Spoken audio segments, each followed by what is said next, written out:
Hi, my name's Paddy. Welcome to this recording of how to assemble the twisty lamp. The first step is to print the parts, which we're going to speed through, quite literally.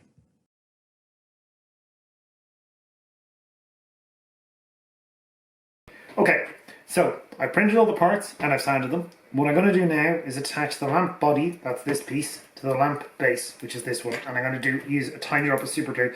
These are the only two parts that need to be stuck together.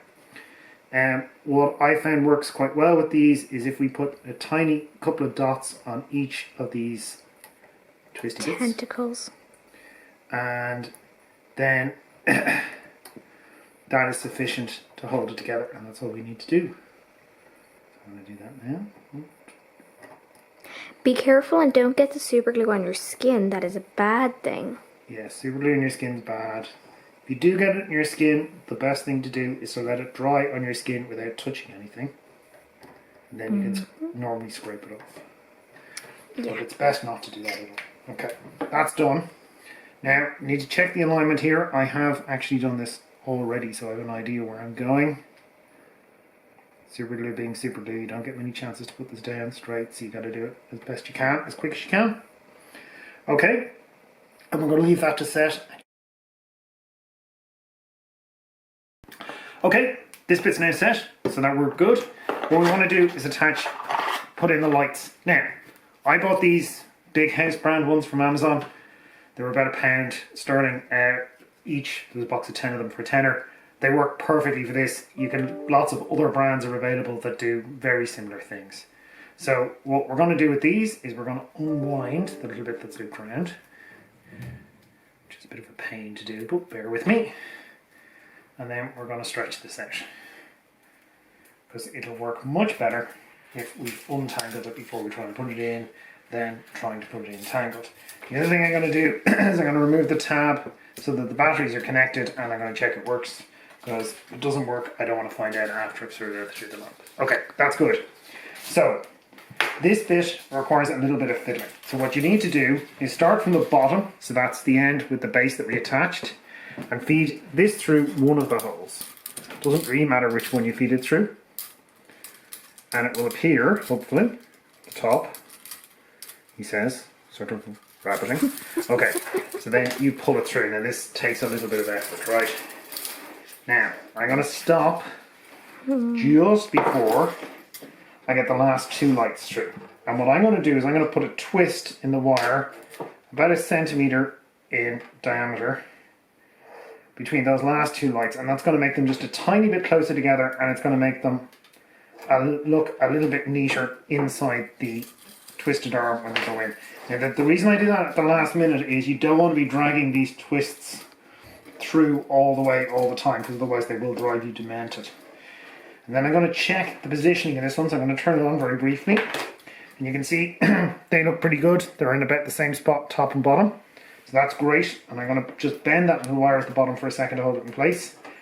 And then I'm going to go diagonally across at the top and feed the wire down. So we do that one, and we go boop-a-dee boop-a-dee boop. And there it goes. Okay, it's come out the bottom. Now I'm going to do exactly the same thing here, so I'm going to get all the way down along, almost to the end. Loop. Okay, and then these two are the requisite ones. A little bit of loop in the wire, and then we just pull this guy through. Now, and hopefully we get this right, and that one goes there. Okay, now what I do need to do is put this back on and check the positioning again. Just where, okay, so I haven't pulled this one quite far enough. About there is good. And you can see that's pretty much just the length of the wire at the top, which is exactly perfect. Okay, I'm going to repeat that for everyone. Okay, so we're just down to the last set of lights, so I'm just going to run these ones through and you can see what I've been doing all the way along. And the wires across the back look kind of like a star. They do look a bit like a star. Now, excuse me. The important thing here at this point is to make sure that you're happy with the placement of the lights. Because if you're not, what's about to happen next is going to clamp them all in position. So this is the right time to check them and make sure they're right. Okay, and once you're happy, what we're going to do first is we're going to put the top on.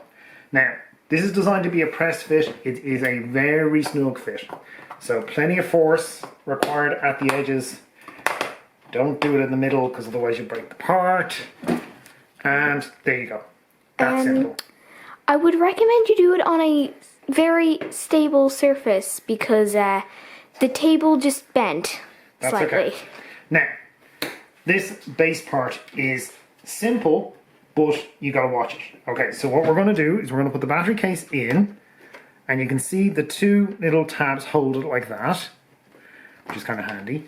Now I am gonna fold the cable back out of the way in a second, but we'll worry about that in a sec. If you sometimes have a little bit of a snag on that back corner, if so, you can clip the edge of the case. This, okay, Ave, this part has a little hole in it, and it sits into that pin. And the idea is when it's held in place, it will let you switch the lights on and off, like that. Instead of having to use a pen. Yes, which was my temporary measure when we first made these. Okay, so what we need to do now is kind of coil the cable around inside so it doesn't jam anything up. And again, this bottom piece is a press fit, so what you got to make sure is get that aligned at the right light switch perfectly, and then press it down, and it'll just clip into place, and then we can check on, off, and you're done. Thank you.